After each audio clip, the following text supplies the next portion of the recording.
Escuchen el sonido. Tuve que poner ese cartón ahí.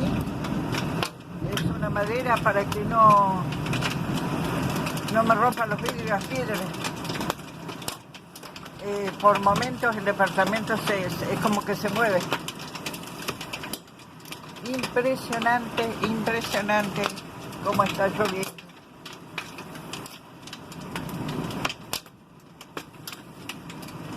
El internet está cortado, no puedo comunicarme con mi hijo, que ellos viven allá a la costa del río, para saber cómo están.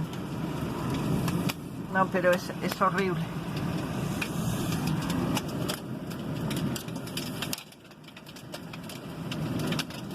No puedo ofrecer otro tipo de imagen porque